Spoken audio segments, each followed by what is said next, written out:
नमस्कार। नेपाल टेलिभिजन हेरेर बसिरहनुभएका सम्पूर्ण आदरणीय दर्शक महानुभावहरूमा काठमाडौँ महानगरपालिकाको साप्ताहिक टेलिभिजन कार्यक्रम नेपाल मण्डलको आजको अङ्कमा यहाँहरूलाई स्वागत छ। दर्शकबिन कार्यक्रममा हामी काठमाडौँ महानगरपालिकाले गरेका विभिन्न विकास निर्माण लगायत जनतासँग प्रत्यक्ष सरोकार राख्ने विषयहरू उठान गर्दै आएका छौँ। आजको कार्यक्रममा भने काठमाडौँ महानगरपालिकाले चालु आर्थिक वर्षको पहिलो 4 महिना अर्थात् पहिलो चौमासिकमा गरेका प्रगति विवरणको बारेमा काठमाडौँ महानगरपालिकाले समीक्षा बैठक सम्पन्न गरेको प्रसङ्गबाट सुरुवात गर्नेछौँ। चालु आर्थिक वर्ष 2077-78 का लागि काठमाडौँ महानगरपालिका मार्फत तय भएको नीति कार्यक्रम र बजेटको अधीनमा रही महानगरपालिका कार्यालय मार्फत भएका कार्य प्रगतिका सम्बन्धमा पहिलो चौमासिक समीक्षा बैठक सम्पन्न भएको छ।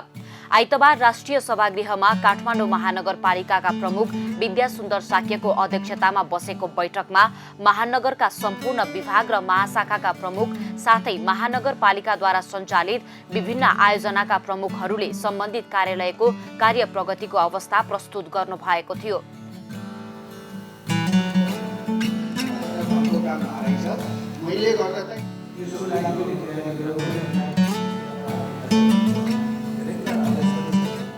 काठमाडौँ महानगरपालिकाबाट प्रवाह गरिने सार्वजनिक सेवालाई स्वच्छ, निष्पक्ष, पारदर्शी र सेवाग्राही मैत्री बनाउन कर्मचारीहरूसँग कार्य सम्पादन सम्झौता गरी नतिजामा आधारित सूत्र प्रणाली लागू गरिएको थियो। सोही बमोजिम महानगरका विभिन्न विभाग, महाशाखा, शाखा र आयोजनाका प्रमुखहरूले आर्थिक वर्ष 2077-78 को प्रथम चौमासिकको प्रगति विवरण प्रस्तुत गर्नु भएको हो।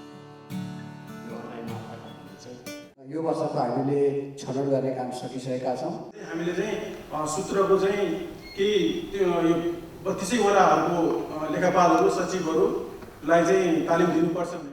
नक्सा पासको भन्दा पनि अझ निर्माण सम्पन्नको डेटा छ। निर्माण सम्पन्न र अहिले प्रमाणपत्रहरू त्यो इलाइली नभएको अवस्थामा भवनशालीले हामीले केही काम गरेका छौँ। मेट्रो एफएमबाट कति प्रसारण भएको छ। प्रशासन विभागको खास समस्याहरू भनेको विद्यमान साङ्गठनिक ढाँचा तथा दरबन्दी।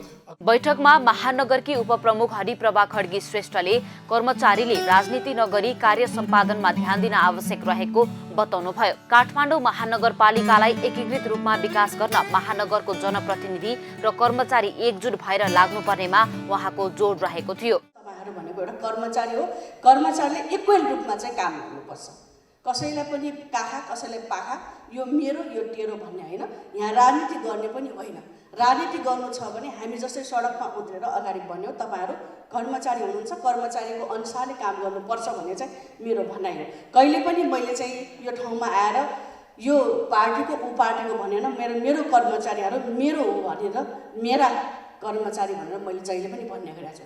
त्यसकारण संस्थालाई अगाडि बढाउनको निमित्त हामी सब एकजुट नभइकन यो संस्था अगाडि बढ्न सक्दैन। बैठकमा काठमाडौँ महानगरपालिकाका प्रमुख प्रशासकीय अधिकृत राजेश्वर गेवालीले विभाग बीच समन्वय गरी अगाडि बढ्न आग्रह गर्नुभयो। पहिलो चौमासिकमा विभिन्न कारणले योजनाहरू कार्यान्वयन गर्न नसकिएको र दोस्रो चौमासिकमा पनि योजनाहरू कार्यान्वयन नभएमा करार सम्झौताको लक्ष्य पूरा नहुने भएकाले कार्य सम्पादनमा ध्यान दिन आवश्यक रहेको उहाँले बताउनुभयो। हामी सबै एउटै लक्ष्य हासिल गर्न यहाँ भेला भएका छौँ। काठमाडौँ महानगरपालिकामा हामी एउटा कर्मचारीको रूपमा, जनप्रतिनिधिको रूपमा आएर चाहिँ गर्न खोजेका के भन्दा महानगरको अधिकतम हित गर्न खोजेका हो। त्यसले गर्दा यो दोस्रो चौमासिक मूल्याङ्कनमा यो कार्ययोजना र कार्य सम्पादन करार मिट नभयो भने त्यसको चाहिँ कन्सिक्वेन्सेस असरहरू समग्र महानगरलाई पर्ने हो। किनभने हाम्रो लक्ष्य हासिल हुँदैन। त्यो लक्ष्य हासिल भएन भने बेकारमा फलानालाई दोष दिँदै बस्नुपर्ने हुन्छ। सबै हामी एकजुट भएर मिलेर त्यो लक्ष्य हासिल गर्न हामी अगाडि बढौँ। आर्थिक वर्ष 2077-78 को प्रथम चौमासिकको योजनाहरू कोभिडका कारणले सोचे अनुसार अगाडि नबढे पनि आगामी चौमासिकमा योजनाहरूको कार्यान्वयनमा प्रगति हुने विश्वास शहरी योजना आयोगका उपाध्यक्ष सरोज बस्नेतले व्यक्त गर्नुभयो। चौमासिकमा जुन एग्रिमेन्ट गरिएको अनुसारले जुन किसिमको प्रगति हुनुपर्ने हो त्यो धेरै सो विभागको भएको पाइँदैन। इभन हाम्रो शहरी योजना आयोगमा पनि त्यो कामहरू चाहिँ कतिपय चाहिँ पछि परेको नि देखिन्छ। तर अब त्यसको गइसकेको एउटा जुन बितिसकेको अथवा यो समात्न नसकेको जुन गोलहरू हो त्यो अचिभ गर्न नसकेको गोलहरूलाई आगामी चौमासिकमा पुनः यसलाई चाहिँ इन्टरनल तपाईँहरू विभागीय बैठक बोलाएर त्यसलाई चाहिँ यो फेरि एउटा रिसेड्युल गर्नुपर्ने आवश्यकता छ र अर्को चौमासिकमा चाहिँ अगाडिको छुटेको कामहरू पनि सँगसँगै लिएर जानुपर्ने अवस्था छ। बैठकमा विभागीय प्रमुखहरूले आफ्नो विभागले चालु आर्थिक वर्ष 2077-78 को पहिलो चौमासिकमा गरेको कामको प्रगति र काममा देखिएका समस्याहरू प्रस्तुत गर्नु भएको थियो। काठमाडौँ महानगरपालिका शहरी योजना आयोगमा यस वर्ष 39 वटा कार्यक्रमहरू रहेका छन्, जसमध्ये आयोगले पहिलो चौमासिकमा 13 वटा कार्यक्रमहरूको गुरु योजना तयार गरिसकेको छ। आयोगले प्रथम चौमासिकमा मेयर्स रिसर्च फेलोशिप कार्यक्रम अन्तर्गत आर्थिक वर्ष 2077-78 का लागि 10 जना आवेदकहरूसँग सम्झौता गरी महानगरपालिकाको विकासमा टेवा पुग्ने विभिन्न विषयको अनुसन्धान कार्य अगाडि बढाएको छ। त्यसैगरी शहीद धर्मभक्त माथेमा महानगर मानव सेवा आश्रम निर्माणको लागि तारकेश्वर स्थित रहेको जग्गाको निरीक्षण तथा प्रारम्भिक नक्सा तयार गरी नेपाल सरकारसँग सो जग्गा प्राप्तिको प्रक्रिया अगाडि बढाइएको शहरी योजना आयोगका सचिवालय प्रमुख डिलीराम बास्तोलाले जानकारी दिनुभयो।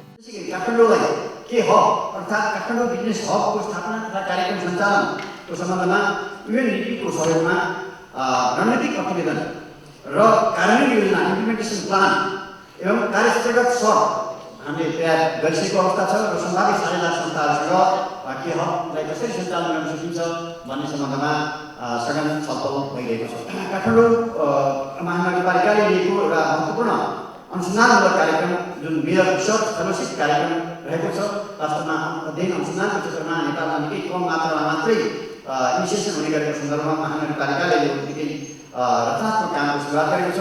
यस अन्तर्गत 77-78 आर्थिक वर्षको लागि 10 जना सफल आवेदकहरूसँग उहाँको प्रस्ताव अनुसन्धान छानबिन गरी त्यसमा अनुसन्धान कार्य अगाडि बढिसकेको अवस्था छ र मैले यहाँ कुन कुन विषयहरू स्वीकृत भएका छन् भन्ने यहाँ सोच्छु। काठमाडौँ महानगरपालिकाबाट नगरवासीलाई प्रदान गरिने सेवाहरू एकै छतमुनिबाट दिने उद्देश्यले काठमाडौँ महानगरपालिकाको कार्यालय भवन निर्माणको अवधारणा तयार गरिएको छ। सम्पदा मैत्री वास्तुकला एवं आधुनिक सुविधा सम्पन्न यस भवनलाई ऊर्जा प्रभावकारी र अपाङ्ग मैत्री अवधारणाका साथ प्रारूप तयार गरिएको हो। हालको अवस्थामा सो भवनको वास्तुकला रेखाचित्र तयार भइसकेको आयोगले जनाएको छ। महानगरको स्वामित्वमा रहेको टेकु स्थित जग्गामा महानगरपालिकाको कार्यालय भवन यसै आर्थिक वर्षमा निर्माण कार्य सुरु गर्ने महानगरको आगामी योजना रहेको छ।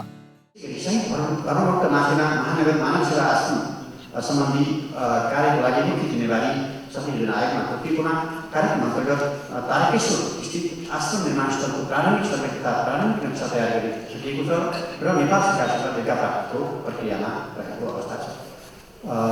महानगरपालिकाको आफ्नै कार्यालय भवन नभएर विभिन्न ठाउँमा कार्यालयहरू छरिएर रहनु परेको र त्यसबाट महानगरवासीहरूलाई महानगरबाट दिनुपर्ने सेवा सुविधाका लागि असुविधा भइरहेको अवस्थामा सन्दर्भमा महानगरपालिकाको निर्णय बमोजिम योजना आयोगले नगरवासीलाई प्रदान गर्ने सेवाहरू एकै छतमुनिबाट एक घर प्रणालीबाट चाहिँ प्रदान गर्न सकियोस् भन्ने उद्देश्यले भवन निर्माणको अवधारणा तयार गरिएको थियो र त्यही अनुसार सम्पदा मैत्री वास्तुकला एवं आधुनिक सुविधा सम्पन्न यस भवनलाई ऊर्जा प्रभावकारी र अपाङ्गता मैत्री अवधारणाका साथ प्रारूप तयार गरिएको छ र हालको अवस्थामा आर्किटेक्चरल ड्रइङ तयार भइसकेको अवस्था छ र यो बिल्डिङ तयार गर्दाखेरि काठमाडौँको मौलिक कला संस्कृति वास्तुकला जगेर्ना गर्नको लागि तर्फ शहरी योजना आयोग विशेष रूपमा चिन्तनशील छ।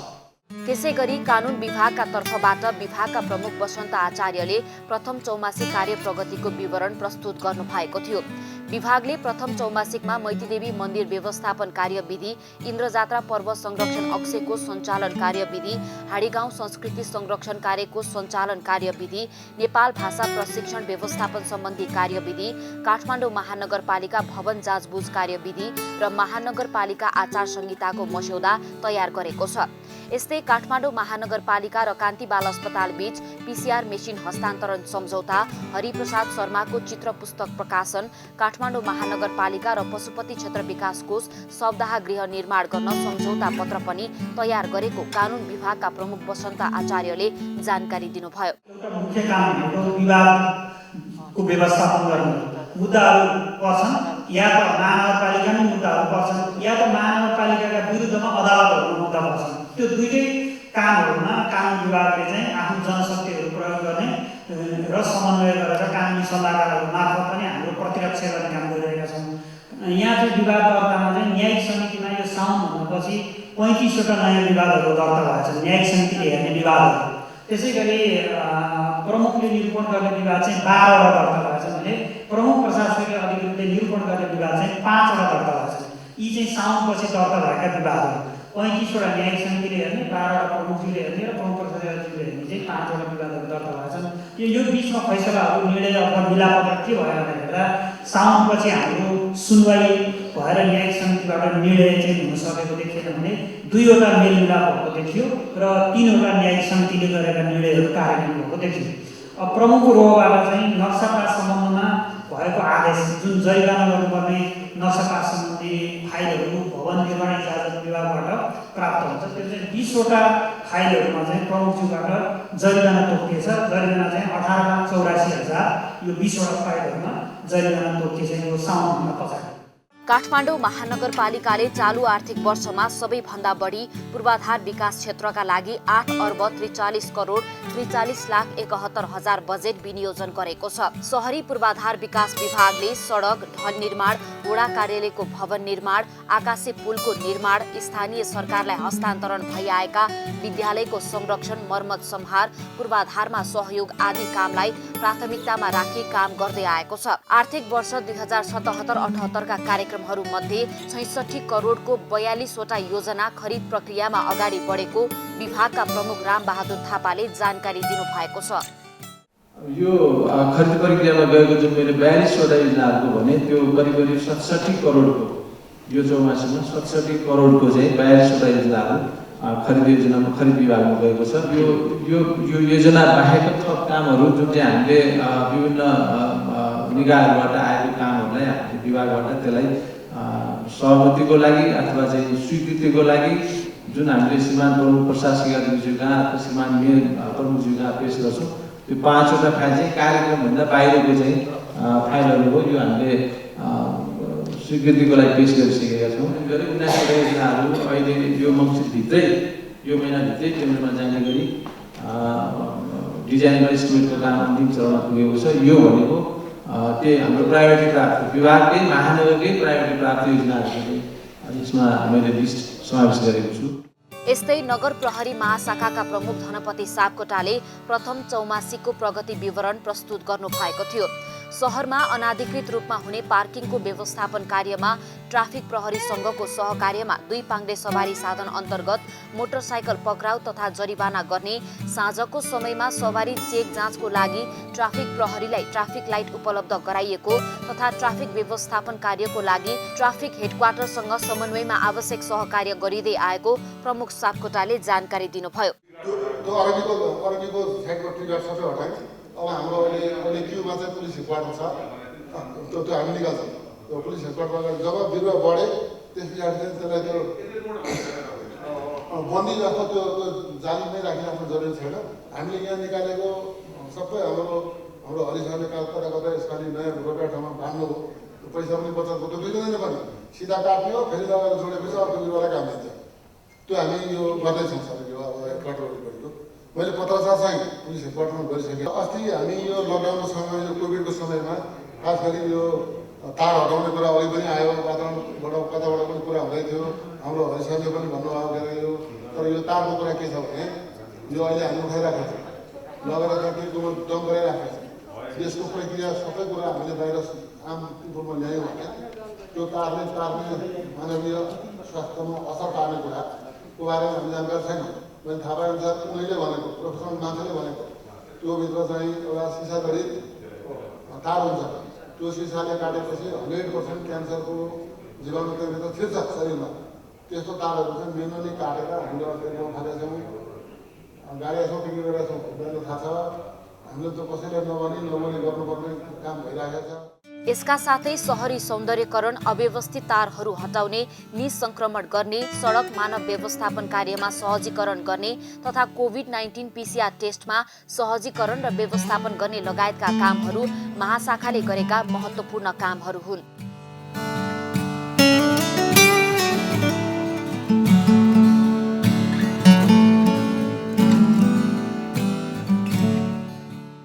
यस्तै काठमाडौँ महानगरपालिका शहरी स्वास्थ्य तथा खाद्य पदार्थ नियमन विभागको प्रगति विवरण विभागका प्रमुख हरि कुँवरले प्रस्तुत गर्नु भएको थियो। स्वास्थ्य मन्त्रालयको मापदण्ड अनुसार 12वटा CICT टिम र त्यस मातहत 32वटै वडामा CTCF टिम र CICI टिम गठन गरी कन्ट्याक्ट ट्रेसिङको कार्य तथा संक्रमित बिरामीको व्यवस्थापन, स्वास्थ्य कर्मीहरूलाई CICT सम्बन्धी 2 दिने अभिमुखीकरण कार्यक्रम सञ्चालन, स्वाब सङ्कलन टिम गठन गरी ट्रेसिङ गरिएका बिरामीहरूको वडामा स्वाब सङ्कलन गरी राष्ट्रिय जनस्वास्थ्य प्रयोगशालामा पठाउने कार्य गरेको प्रमुख कुँवरले जानकारी दिनुभयो। महानगरपालिकामा सबैभन्दा धेरै जुन कोभिडको सङ्क्रमित मान्छेहरू छन्, अहिले काठमाडौँ महानगरपालिकामा त्यो कार्तिक मसान्तमा करिब 30,000 भन्दा बढी नागिसकेको अवस्था छ। त्यसै पनि अब तिनीहरूको क्लोज कन्ट्याक्टमा रहेर तिनीहरूको टेस्टिङ गर्ने कुराहरूमा कार्तिक 2 गतेदेखि जुन अपाङ्ग के अरे जुन असहाय र विपन्न वर्गहरू लगायत जुन स्वास्थ्यमा फ्रन्टलाइन र फ्रन्टलाइनमा काम गर्ने व्यक्तिहरू बाहेक अरू निःशुल्क हुँदैन भनेर जुन गरिसकेपछि हामी परीक्षण त्यो रोकिएको छ र हरेक वडाले त्यस्ता व्यक्तिहरूलाई पहिचान गरेर वडा अध्यक्षको सिफारिसमा तिनीहरूलाई निःशुल्क गर्दै आएको छ। फेरि अहिले स्वास्थ्य विभागको जुन परिपत्र अनुसार अहिले जुन कन्ट्याक्ट ट्रेसिङमा जो क्लोज कन्ट्याक्टमा रहेका पनि कन्ट्याक्ट ट्रेसिङमा आएका व्यक्तिहरू जो सिम्टम देखिएका छन्, त्यो सिम्टम देखिएकोलाई तिमीले चाहिँ स्वाब परीक्षण गरेर हामीलाई पठाऊ, हामी निःशुल्क गर्छौँ भनेर चाहिँ स्वास्थ्य मन्त्रालयको गाडी अनुसार केन्द्रीय प्रशासनले यसको परिपत्र गरेर काठमाडौँ महानगरपालिका वातावरण व्यवस्थापन विभागका तर्फबाट विभागका प्रमुख हरिकुमार श्रेष्ठले प्रथम चौमासिकको प्रगति विवरण प्रस्तुत गर्नु भएको थियो। विभागले क्लिन द सिटी अभियान अन्तर्गत दरबार मार्ग, सिंह दरबार, शहीद गेट, सुन्धारा, रत्न पार्क लगायतका स्थानमा रहेका संरचनामा रङरोगन तथा मर्मत कार्य सम्पन्न गरेको छ भने महानगरपालिका क्षेत्रभित्रका खोलाको किनार, धार्मिक स्थल तथा सडकका किनारमा वृक्षारोपण पनि गरेको छ। यस्तै न्यू रोड, अनामनगर, कोटेश्वर लगायतका स्थानमा ट्राफिक आइल्यान्ड निर्माण र मर्मत सम्हार कार्यको लागत अनुमान तयार गरी खरिद प्रक्रियामा पठाइएको छ। यस्तै प्रभु ब्याङ्क र सेन्चुरी ब्याङ्कसँग समन्वय तथा सम्झौता गरी जमल, 3 धारा पाठशाला, रत्न पार्क, वीर हस्पिटल, त्रिपुरेश्वर लगायतका स्थानमा 8वटा ट्राफिक आइल्यान्ड निर्माण कार्य सम्पन्न गरेको प्रमुख श्रेष्ठले जानकारी दिनुभएको छ। त्यस्तै ट्राफिक आइल्यान्ड निर्माण सम्हार कार्यको टेन्डर र बाँकी आइल्यान्डहरूलाई यो नमुना आइल्यान्डको रूपमा हामीले आफै बनाइयो, कतिपय प्राइभेट कम्पनीले होला पनि दियो र बाँकी रहेका अब तपाईँको अनामनगरतिर भएका, तपाईँको ज्ञानेश्वरतिर भएका एरियाहरूको आइल्यान्डहरूमा हामीले टेन्डरमा गइसकेका छौँ। त्यो खरिद इकाइबाट अगाडि बढिसकेको छ, सम्झौताको चरणमा रहेको छ र सिटी ल्यान्डफिल साइडमा फोहोर व्यवस्थापन गर्दाखेरि निजी क्षेत्र, तपाईँको काठमाडौँ महानगरपालिका, ललितपुरले र अन्य नगरपालिकाको तपाईँको यो डेटा भन्दा पनि म टोटलमा भन्छु, निजी क्षेत्रले ठुलो र सानो गाडीहरू जाने गर्छ। जम्मा 6,871 ठुलो टिप गएको छ भने सानो 2,903 गएको छ र काठमाडौँ महानगरपालिकाको यो 4 महिनामा 1,553 टिप गइरहेको छ। ललितपुरको 756 छ भने अन्य नगरपालिकाहरू धुलीखेल, बनेपा लगायतका नगरपालिकाहरूको टोटल गर्दाखेरि 120 टिप फोहोर त्यहाँ जाने गरेको छ। यो हिसाबले फोहोर सिस्टोलमा गएको छ र सिस्टोलमा फोहोर राख्ने स्थिति अब बनेको छैन। त्यसकारण यसलाई सङ्गीन रूपमा, गहन रूपमा हामीहरूले सिरियस भएर टेकअप गर्न सकिएन भने र फेरि पनि हामीहरू भन्चरे डाँडा जान नसक्ने हो भने सिस्टोलमै फोहोर राख्न सक्ने स्थिति त छैन। यस्तै काठमाडौँ महानगरपालिका राजस्व विभागका तर्फबाट विभागका प्रमुख नूरनिधि न्यौपानेले प्रथम चौमासिकको प्रगति विवरण प्रस्तुत गर्नु भएको थियो। असोज 1 गतेदेखि विद्युतीय माध्यमबाट राजस्व निर्धारण तथा सङ्कलन गर्ने कार्यको थालनी भई हाल सबै वडाहरूमा सञ्चालनमा आएको छ। करदाताहरूलाई घरबाटै कर तिर्नको लागि विद्युतीय भुक्तानी सेवा प्रदायकहरूलाई निःशुल्क सेवा दिन सार्वजनिक सूचना प्रकाशित गरी सम्पर्क राख्न आएका मध्ये यी सेवासँग सम्झौता गरिएको विभागले जनाएको छ। अनलाइन प्रणालीबाट राजस्व असुली गर्न नेपाल राष्ट्र बैंकबाट तोकिएको दर तथा मापदण्डमा शुल्क सहितको सेवा लिने प्रक्रिया सुरु गरिएको र मङ्सिर 5 गतेसम्म 16,221 जना करदाताहरूको डाटा एन्ट्री भई 28,70,67,000 रुपैयाँ असुली भएको प्रमुख न्यौपानेले जानकारी दिनुभयो। अनलाइन रासन ग्राहक पनि यो निःशुल्क हामीले चाहिँ अनलाइन मार्फत गरिएका कुराहरूलाई आफैले पेमेन्ट गर्नेसम्मको व्यवस्थाको लागि परिकल्पना गरेका हौँ, तर आफैले पेमेन्ट गर्नको लागि निःशुल्क सूचना गऱ्यौँ। निःशुल्क सूचना गरेर यी सेवा मात्रै हामीसँग सम्झौता गर्न आयो। उसँग सम्झौता गऱ्यौँ, तर कनेक्ट आइपिएसले चाहिँ शुल्क सहितको म सहकार्य गर्न तयार छु भनेकोमा चाहिँ निःशुल्क सूचना निकालिएको कारणले सशुल्कसँग सहकार्य गर्न सकिएको छैन। राष्ट्र ब्याङ्कले अहिले चाहिँ सशुल्क पनि गर्न सकिने भन्ने व्यवस्था गरिएको पाइएको हुनाले अब त्यसलाई फेरि अलिकति मोडिफाई गर्नुपर्ने अवस्था छ। खास गरेर यो अनलाइन मार्फत हामीले गरेको काम चाहिँ 16,221 जना करदाताहरूको डाटा इन्ट्री भएकोबाट 28 करोड 70 लाख रुपियाँ हामीले जुन चाहिँ त्यहाँ अनलाइन मार्फत चाहिँ गरिएको छ। त्यो चाहिँ अनलाइन मात्रै मैले किन भनिरहेको छु भने अनलाइनमै मात्रै इन्ट्री हुन नसकेका अन्य नेपाल सरकारबाट अनुदान आउने, प्रदेशबाट अनुदान आउने कुराहरूलाई यो अनलाइन मार्फत इन्ट्री गराउन सकेको छैन। र कतिपय कुराहरू चाहिँ वडा कार्यालयबाट भदौको असोज 1 गतेभन्दा अगाडि गरेका कामहरू पनि हामीले चाहिँ केन्द्रबाट लेखाङ्कन गराउन सकिएको छैन। केही कर्मचारीहरू सर्व भएर जानुभयो र कोभिडका कारण कार्यालय आउनु उपस्थित हुन नसकेको अवस्थाहरूले ठ्याक्कै सम्पूर्ण आम्दानीहरूको चाहिँ अहिलेको स्टाटस के छ भन्नलाई चाहिँ अलिक केही अप्ठ्यारो पनि छ।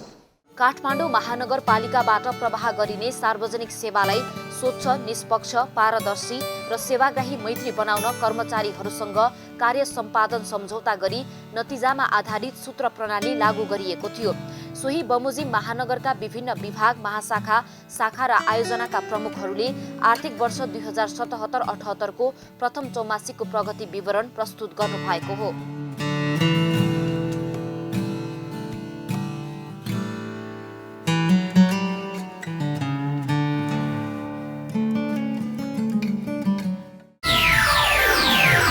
दर्शकबिन यिनी प्रस्तुतिसँगै आजको कार्यक्रमको निर्धारित समय सकिएको छ। आगामी साता नयाँ विषय र प्रसङ्ग लिएर आउने नै छौँ। तबसम्मका लागि सम्पूर्ण टिमसहित म वैकुण्ठ भण्डारी बिदा चाहन्छु। नेपाल टेलिभिजन हेर्दै गर्नुहोला। नमस्कार।